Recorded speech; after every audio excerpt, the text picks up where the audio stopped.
गांधी जी में अपनी छवि देखता समाज बापू के कामों में झलकती है दूसरों को अपना बनाने की कोशिश। गांधी जी अपने अनुभवों की मनोयात्रा में आवाजाही करते थे। यह बड़ा दिलचस्प है कि ऐसा करते हुए खुद अपनी परीक्षा भी करते रहते थे। उन्होंने अपनी गलतियों को स्वीकार करते हुए स्वयं को कई बार दंडित कर प्रायश्चित भी किया था। आत्मविमर्श का उनकी निजी जीवनचर्या में एक जरूरी स्थान था। वह अपने में दोष दर्शन भी बिना घबराए कर पाते थे। सतत आत्मलोचन की पैनी निगाह के साथ गांधी जी ने जो व्रत लिए उन पर एक तपस्वी की भांति डटे रहे। उपवास, मौन रहना, प्राकृतिक चिकित्सा, समाज सेवा और शारीरिक श्रम को चुनना उनका निजी फैसला था। दक्षिण अफ्रीका में सत्याग्रह के इतिहास के साथ इस अभ्यास का आरंभ हुआ था, जो हिंद स्वराज और सत्य के साथ प्रयोग के साथ आगे भी बढ़ता रहा। विभिन्न स्तरों पर रिश्तों को बनाना, बिगड़े हुए रिश्तों को सुधारना, सुलझना और बंद रहे रिश्तों को सुदृढ़ करना उनके निजी, राजनीतिक और सामाजिक जीवन का मुख्य उद्देश्य बना रहा। गांधी जी मानव संबंधों की उष्मा में ही रचनात्मक अवसर भी ढूंढते रहे। गांधी जी को दूसरे आने की बड़ी चिंता थी और उनके सुख दुख में वह भी दुखी होते थे और उनके अनुसार जरूरी कदम उठाते थे।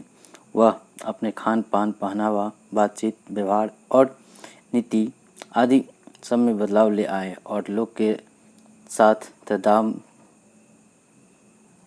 स्थापित किया। उनकी अपार लोक स्वीकृति और लोकप्रियता का राज भी इसी में छिपा था। गांधी जी ने सर्वव्यापकता का महत्व पहचाना और उसी के अनुसार उनके सामाजिक कार्य की परिधि में समाज के सभी वर्ग शामिल होते गए थे। वस्तुतः वह समाज की बनावट में विद्यमान विविधता के विविध रूपों को जगह देने की लगातार कोशिश कर रहे थे। एक व्यापक दृष्टि के साथ अपने व्यवहार और संवाद द्वारा गांधी जी समाज में एक संक्रामक प्रभाव पैदा कर सके। वह विभिन्न धर्मावलंबी जनों समेत गरीब, दलित और ग्रामीण सभी के निकट पहुंचते रहे। अपना सामाजिक दायरा विस्तृत करने के लिए उन्होंने अपने अहम का अतिक्रमण किया और उसके इर्द गिर्द फैले आवरण को हटाया। भारत आने के बाद चंपारण में निर्भय किसानों के प्रति अत्याचार के विरुद्ध जो पहला आंदोलन उनके द्वारा किया गया, गांधी जी के दर्शन में निहित सार्थक जीवन के सूत्र फाइल वैसा ही बताता है। स्वयं को पारदर्शी बनाते हुए गांधी जी ने अपनी खास जीवन शैली अपनाई। वह साधारण आदमी जैसा जीवन जीने की राह पर चल पड़े और लगभग उसी रूप में आगे के जीवन में भी दिखते रहे। इसके लिए उन्होंने संयम की एक आत्म संस्कृति को चुना जो उनके अपने अनुभव और प्रयोग के आधार पर आकर पाई। इस बदलाव का दोहरा असर था। वो खुद भी बदले और समाज की नब्ज टटोलने का अवसर पा सके, परंतु इसका दूरगामी और चमत्कारी परिणाम यह हुआ कि व्यापक भारतीय समाज गांधी जी में अपनी छवि देखने लगा। गांधी जी समाज से जुड़ने का कोई मौका नहीं छोड़ते थे। गांधी जी जीवन में कभी एक स्थान पर स्थिर होकर टिके नहीं रहे। वह जीवन भर यात्रा करते रहे और उसके जरिए देश, काल और पात्र तीनों से रूबरू होते रहे। भरसक लोक में ही रमते हुए जीवन जिए। हालांकि यह आसान न थी। उनकी आत्मकथा से पता चलता है कि न केवल उनके निजी जीवन में मुश्किलों की भरमार लगी रही, बल्कि सामाजिक जीवन में भी चुनौतियां मिलती रही। इन सब के बीच वो बिना कोई अवसर गंवाए अपनी ओर से पहल कर के समाज से संपर्क साधते थे।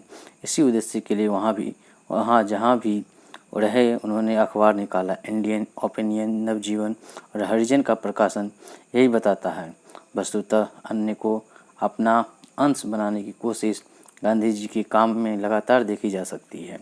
चरखा, खादी, कुटीर उद्योग और प्राकृतिक चिकित्सा जैसे उपाय अपनाने के पीछे गांधी जी का उद्देश्य इसी से जुड़ा था। मनुष्य की आंतरिक एकता की स्वीकृति के चलते विरोधियों से मिलकर उनका हृदय परिवर्तन करना गांधी जी के कार्य का एक बड़ा हिस्सा था। तब भारतीय समाज में जाति, धर्म, क्षेत्र, वर्ग आदि के आधार पर सामाजिक भेद पूरी तरह से व्याप्त थे। तब इस तरह के भेद की खाई को पाटना कठिन था, लेकिन सबको ईश्वर की संतान समझ आत्म और अन्य या अपने पढ़ाई के बीच के फासले को वो भरसक मिटाते रहे। गांधी जी भारत को समग्रता में देख पा रहे थे, अपने को देश में और देश को अपने में देख पा रहे थे। तभी वह देश और समाज के साथ एकाकार हो पा रहे थे। आज के समय में अपने को दूसरों से भिन्न मानने का चलन बढ़ रहा है। प्रत्यक्ष और परोक्ष रूप से दूसरे को अपने अधीन बनाने और अपने में कमतर अंक कर अपने लिए उपयोग करने से लोग बाज नहीं आते हैं, चाहे वह शोषण ही क्यों न हो।